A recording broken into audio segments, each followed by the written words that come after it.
I'm believing on the line. I don't need a friend. I got Morbid on my mind. Sunshine in my brain, making everyone complain. Radio in the heart. Come be. Bonjour Pierrick, et bien nous voici à nouveau pour une deuxième journée de concours Art de l'eau. Bonjour Karine, et oui on se retrouve dans cette deuxième journée, il fait un peu frais mais il y a du grand sport ici à Art de l'eau. Je crois que vous avez rencontré une personne très importante à l'heure d'aujourd'hui sur les terrains de concours, vous allez pouvoir nous en parler un peu plus. Oui, en effet, j'ai eu le privilège de rencontrer le nouveau sélectionneur français, Philippe Guerda. Monsieur Guerda, bonjour, vous êtes le nouveau sélectionneur de l'équipe de France de saut d'obstacle. Est-ce votre première venue à Art de l'eau ? Non, j'ai déjà eu la chance de venir, je crois, 3 fois à Art de l'eau avec les cavaliers belges, du temps que je m'occupais des cavaliers belges, et je connais très bien le concours, et c'est un concours que j'apprécie beaucoup. Oui, et pourquoi ? Parce que c'est l'occasion pour la première fois dans l'année, surtout de voir les chevaux sauter sur l'herbe, et c'était déjà du temps que je travaillais en Belgique, un test pour présélectionner les couples qui rentraient en ligne de compte pour sauter à la boule, et c'est une des seules occasions qu'on a de sauter sur l'herbe avec des difficultés qui s'apparentent un peu à celles de la boule, c'est-à-dire avec une rivière, avec un double de bidet, donc c'est l'occasion idéale de faire un test grandeur nature avant la boule. Nos cavaliers français, comment les trouvez-vous ? Ils sont en forme ? Bon, écoutez, maintenant on est seulement au 2e jour de concours, la plupart des bons chevaux n'ont pas sauté hier, ou ils ont sauté une petite épreuve de travail, donc on va voir comment ça se passe jusqu'à dimanche. Certains couples phares ne sont pas là parce qu'ils vont participer à la finale de la Coupe du Monde, mais les autres qui sont ici, on va voir, on aura déjà un aperçu de leur état de forme d'ici dimanche. Pour vous, cette épreuve est importante stratégiquement ou au niveau d'une planification sportive des chevaux ? Oui, parce que je suis arrivé quand même un petit peu tard en France, donc vu que j'avais déjà commencé la saison, la préparation avec l'équipe belge, donc les 2 premiers mois, j'étais pas là, donc j'essayais un petit peu de rattraper par rapport aux idées que j'ai. Donc c'est sûr que c'est très important ici que j'ai une première prise de contact avec certains cavaliers avec lesquels que je ne connaissais pas, où j'avais eu très peu de contact, et pour essayer de voir de quelle manière je peux les intégrer dans un programme futur. Vous avez une consigne particulière pour certains cavaliers de tête de l'équipe de France ? Une consigne particulière, j'essaye justement parce que je pense que ma mission, ma tâche première, c'est quand même d'amener des résultats avec l'équipe, et j'espère qu'on va arriver à trouver un système où on essaiera de protéger un petit peu plus les chevaux d'équipe, à savoir qu'ils fassent un petit peu moins de concours pour être peut-être le plus frais possible pour les étapes, les échéances, que ce soit les championnats d'Europe ou... Nous souhaitons donc bonne chance à cette équipe de France. Mais alors Karine, vous savez qu'au détour des écuries, j'ai pu rencontrer plusieurs grooms, donc des grooms de différents cavaliers qui sont présents sur le CSI. Ils nous ont expliqué les différentes phases de leur journée, du matin très tôt jusqu'au soir très tard. Je vous propose qu'on les rencontre. Ok. Alors, je suis Kéo Balato, je suis la groom de Marc Dillasser. Donc voilà, là, à Art de l'eau, ce week-end, on a amené 4 chevaux. Le matin, j'arrive, je commence par les nourrir, faire la tournée d'eau. Et puis on les sort une première fois le matin pour les détendre un petit peu, qu'ils soient plus calmes pour les épreuves après l'après-midi, déjà un petit peu échauffés. Après, chaque cheval fait son parcours et on renourrit vers midi, le soir. Et voilà, après chaque parcours, on fait les soins. Oui, voilà, on fait un pansage classique, voilà, qu'il soit propre. Et après, oui, on fait beaucoup de soins du dos et des jambes, parce que c'est des chevaux qui sautent quand même de très gros parcours. Donc voilà, après, on peut mettre de l'argile, des différents produits, on les met dans la glace comme des vrais athlètes. D'accord. Voilà. Ouais, c'est Stéphanie, je travaille pour Fabien Acide. C'est un cavalier, on est installé dans le territoire de Belfort. Et alors, ma journée type, c'est les nourrir le matin, faire les box, enlever les bandes et tout ça. Après, vu qu'ici, on n'a pas d'épreuve le matin, donc ils les montent tranquillement sur le plat le matin. Et après, on prépare pour les épreuves et voilà. En tout cas, Pierrick, ce qui est génial, c'est qu'ici, il ne pleut pas. Ça doit vraiment faciliter le travail de ces groupes, mais il nous manque quelques degrés. Est-ce que vous savez ce que nous réserve la météo de demain ? Alors apparemment, notre Miss Météo est très à cheval sur les principes. Je vous propose de la retrouver à la détente. Et oui, comme vous le voyez, j'ai pris un petit peu de hauteur en compagnie de Palestro. Demain matin, le temps sera nuageux, il y aura quelques éclaircies dans l'après-midi. 5 degrés pour la matinée, 6 degrés pour l'après-midi. Je vous laisse, je suis partie faire un petit parcours. J'ai engagé de dernière minute, bien évidemment.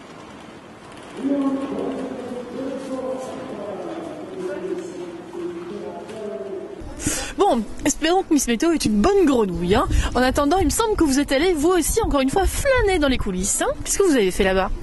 Alors, je suis allée dans les coulisses et j'ai rencontré la personne qui s'occupe des étudiants, donc les étudiants qui sont en formation cheval. C'était l'école de la MFR et je vous propose de les retrouver, donc les étudiants et aussi leurs professeurs. Donc je retrouve Fabien et son équipe, donc l'équipe de la MFR qui sont très présents sur le CSI d'Ardelot, d'ailleurs sur tous les CSI d'Ardelot depuis quasiment leur création. Je voulais savoir ce que vos étudiants faisaient ici, donc vraiment leur rôle sur le concours. En fait, la MFR est partenaire donc, depuis 12 ans du CSI d'Ardelot. C'est pour nous un lieu incontournable de rencontre entre jeunes dans une action de formation et professionnels de terrain. Donc notre action directe est être acteur au sein des écuries, être au service du cavalier, au service du groom, sur l'accompagnement, le paillage, etc. Et ensuite accompagner les chefs de piste et les gens de piste dans la conception des parcours.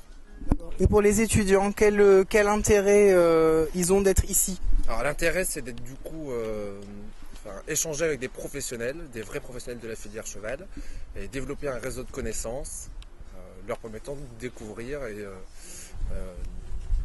décrocher les futurs lieux de stage. D'accord. Donc pour vous, quel intérêt donc, pour le pôle écurie, ça a un réel intérêt ou un atout pour votre formation? Oui, c'est comme ça on apprend à mieux gérer des écuries, à bien nettoyer partout. Et pour la partie plus concours, donc sur le terrain, c'est un avantage aussi pour vous pour décrocher des stages sur le futur? Oui, parce qu'on découvre les cavaliers professionnels et puis on peut échanger avec eux, leur demander leur carte de visite, on peut demander des lieux de stage. D'accord. Bah, écoutez, merci beaucoup et au CSI de juin certainement. Alors j'ai eu la chance de rencontrer les personnes qui sont en coulisses, mais je crois que vous avez pu voir une personne phare de ce concours. En effet, j'ai pu également rencontrer Kevin Stott, ce cavalier français qui est très en forme actuellement et qui nous parle des chevaux qu'il a emmenés ici pour ce CSI d'Ardelot. On le retrouve tout de suite. Kevin Stott, bonjour. Vous êtes à nouveau à Ardelot. Super. Qu'est-ce que vous êtes venu y faire? Travailler vos chevaux? On va pas prendre le soleil vu la météo du week-end, ça c'est sûr, mais c'est un concours que j'adore, dans le calendrier il se positionne comme le premier concours extérieur important et surtout le premier concours sur herbe, donc en préparation des échéances importantes sur herbe que sont la bowl ou les concours CSIO que l'on va avoir sur cette surface. Donc c'est vraiment important de venir ici avec nos chevaux qui sont amenés à plus tard être dans les sélections pour justement une prise de contact sur ce genre de terrain qu'on sait toujours assez délicat. Et d'autre part, c'est vrai que c'est un concours tellement convivial. Je viens ici depuis que je suis vraiment tout petit, ça paraît un peu ridicule, mais depuis longtemps, il y a eu un creux quand je suis parti un peu à l'étranger. Mais tant que j'ai été géographiquement dans un rayon à peu près correct, je me suis à chaque fois déplacé ici et avec vraiment beaucoup de plaisir. Vous nous parlez de vos chevaux que vous avez emmenés justement ici à Ardelot? Alors ici, j'ai emmené vraiment les deux extrêmes. J'ai emmené des chevaux vraiment en formation, dont un très bon 8 ans, un Fort Pleasure, qui s'appelle Fort Joy. Qui a besoin de prendre de l'expérience, qui a besoin de sauter sur l'herbe, qui est un cheval vraiment extraordinaire. Et à l'autre extrême, j'ai ramené Craig Boom, qui a été arrêté pour des problèmes physiques et qui recommence ici et qui saute lui des plus petites épreuves pour cette remise en route.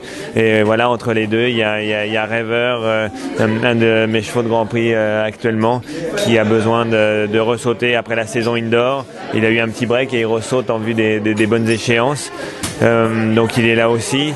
Et un cheval que je monte depuis peu, Taran de la Pomme, qui est un très très bon cheval, mais avec qui j'ai besoin de faire encore plus ample connaissance. Donc voilà, c'était l'occasion. Normalement, je devrais monter Tarant de la Pomme, le cheval dont je viens de vous parler, qui est vraiment excellent, mais avec qui j'ai besoin de faire mes armes encore un petit peu. Et je pense que le Grand Prix d'Ardelo est une très bonne échéance pour essayer de concrétiser ça. Puis aussi, une autre grande étape vous attend. Vous avez réussi à avoir très vite tous vos points pour participer à cette grande finale, à nouveau en indoor. Comment vous l'appréhendez ? C'est vrai qu'il y a eu ce confort d'avoir les points assez rapidement pour la finale. Après, j'ai pu gérer vraiment Sylvana, qui sera la jument que je montrerai à Göteborg dans un mois. J'ai pu la gérer correctement, mettre d'autres chevaux sur les étapes parce que j'avais déjà la qualification en poche. Ce qui va amener avec un bon état de fraîcheur normalement ma jument. Là pour l'instant elle va sauter au Grand Palais la semaine prochaine, mais je fais énormément de travail de fond, d'endurance. Elle va sur la plage, j'ai la chance d'avoir déménagé sur Deauville il y a 2 mois de ça, donc j'ai profité de tout l'hiver pour essayer de mettre vraiment un point sur la condition qui va de pair également avec le moral. Elle est en pleine forme, maintenant on sait que tout peut arriver sur une finale, ça sera sa 4e finale Coupe du Monde. Elle a fait respectivement 7e, 6e et 5e. J'aimerais gravir plusieurs places et essayer de monter sur le podium. Mais voilà, j'y vais avec cet objectif-là, cette perspective-là, mais sans pression particulière non plus. Sylvana a déjà donné de magnifiques résultats depuis 1 an et demi. Donc je suis vraiment content de son comportement. Ça serait que la cerise sur le gâteau si on arrivait à faire un bon résultat là-bas. En tout cas, on vous souhaite vraiment d'être parmi les 3 premiers, ce serait génial. Malheureusement, Kevin Stott n'est pas de la partie dans le barrage. Cependant, je vais vous annoncer qu'il est le vainqueur et nous avons une fois de plus eu le privilège de le rencontrer. Daniel, is it your first time here in Ardelo? It's my 3rd time here in Ardelo this time. So you win today, it's fantastic. Fantastic, yeah. It's really good for the horse. I'm really pleased with him. I think he jumped really good today. What's your target for this season? I don't know, I'm not too sure yet. I like to aim big, maybe to jump on the Super League team for Great Britain. That'd be my main aim. Good luck, thank you. Et maintenant, vous l'attendez tous, c'est l'heure de la United Box. Kevin Stott, bienvenue dans la United Box. Tout de suite, une petite question à piocher, une question d'un internaute. Alors, si vous n'aviez pas été cavalière ou cavalier, vous seriez. Question de Bernard. Écoute Bernard, si je n'avais pas été cavalier, j'aurais pas pu faire grand-chose. Heureusement que le sort en a décidé autrement et que j'ai pu aller au bout de mon idée. Non, je pense que tout jeune, les mêmes rêves de petit garçon, c'est-à-dire ou policier, ou pompier, ou pilote d'avion de chasse. Donc rien de très original. Mais d'un autre côté, c'est vrai que très tôt, j'ai voulu en faire mon métier, vivre de ma passion. Donc heureusement, la question ne s'est pas posée. Question numéro 2. Question numéro 2.